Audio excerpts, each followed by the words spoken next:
What's going on, everyone? Gilman with the Wellthy Stocks back with another Moderna update video, ticker symbol MRNA. We'll take a look at how Moderna stock traded today, some key support and resistance levels that we are looking out for moving into the future, and based on that, what Moderna stock can do. So real quick, if you enjoy videos like this, hit that like button down below, subscribe to my channel if you are new, and comment down below what your thoughts on Moderna are, and I'd love to chat with you guys down there. So let me hit record. We will get right into it. So we are down, another red day for Moderna, unfortunately, down $3.26, which is 2.85%. So as you can see, this is the hourly chart that I have. This pattern of just downtrending continues. We had a little bit of a green day yesterday for a change. We're back to having a red day. So I'll share kind of how the stock traded today and then some kind of good and bad that I see in the stock currently. So, relatively simple. We kind of opened, it looked a little bit promising. We were going down, then up, then down, then up, made a high of 118.94, which is a good sign, but then it was just not great news after that. We were below VWAP, sold off, all the way down to $110. Tried to push up, couldn't really push up, and then we were pretty much sideways for the rest of the day.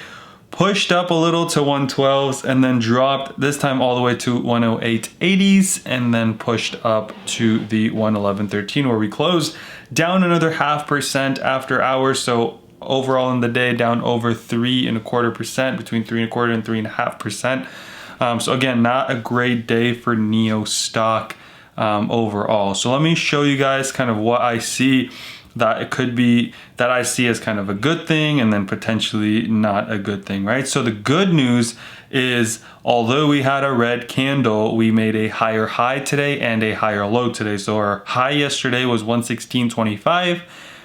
Our high today was 118.94, that beginning kind of spike that I showed you guys, right?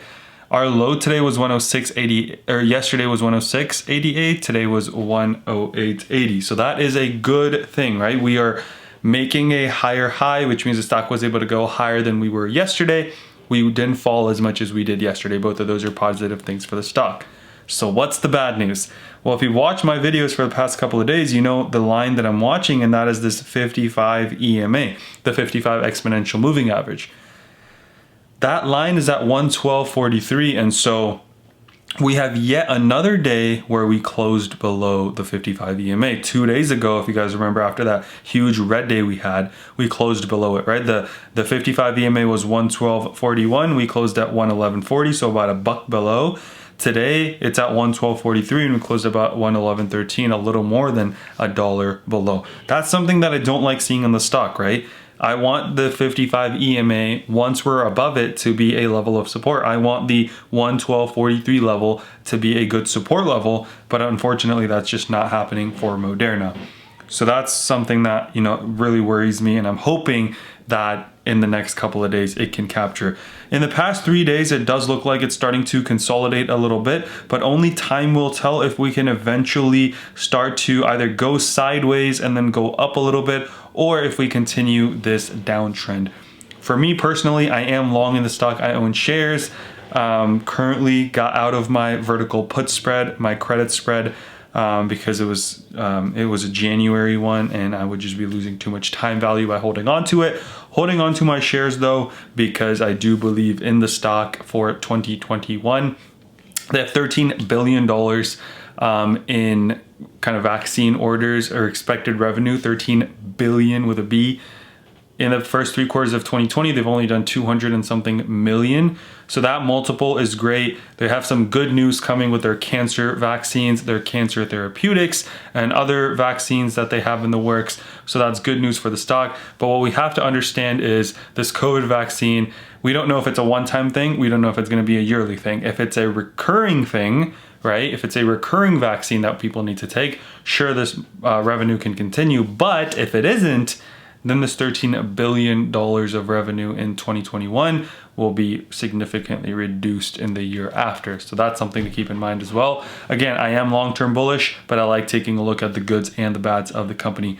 Not necessarily bads, but the upsides and the downsides, right? Potential for risk and also the potential for any reward that we can have. So that's something that I'm looking at. So from a stock level perspective, right, what do I want the stock to do? What do I think it's going to do? I want the stock to be above the 55 EMA. I know I've said that already, 112.43. That's what I'm looking, and I'm looking for a close above that level. If it doesn't close above that level, that for the next like day or two, actually tomorrow is a low volume day probably because it's the day before New Year's, so wouldn't be, you know, too worried if it was tomorrow, but I would still like to see it capture the 55 EMA in the mid 112s and be able to close above it. And once it does that, I want it to push at this 8 and 34 EMA that are at 112s, or excuse me, that are at 122s. That's what I wanted to push for. So I wanted to first overtake the 55 EMA in the 122s. I keep mixing them up. I mean the 112s, overtake the 55 EMA in the 112s, push towards the 8 and the 34 in the 122s. So I wanted to close above 112, push towards 122. I would personally like to see the stock be in the 140s, mid to high 140s, hitting that 150 mark sometime in Q1 or Q2 of 2021. That is why I'm holding the stock, because I do see value in it. But let me know what you guys think down in the comment section, and I'd love to chat with you guys down there. I'm also looking to see if we can make another higher high, higher low, and hopefully see a reversal of this trend, and maybe we could start drawing the lines, making a lower high, because that would be great news for a lot of us I know that are holding the stock. That is my personal plan. Make sure you always have your own plan. Just because I'm continuing to hold does not mean you need to. Make sure you always do your own research and have a trade plan that you follow. That's all I had for you guys today. Hope you guys enjoyed. If you did, drop a like, subscribe to my channel, and comment down below if you have any questions, and I'd love to chat with you guys down there. Let's remember to be a bit better every single day, and until next time.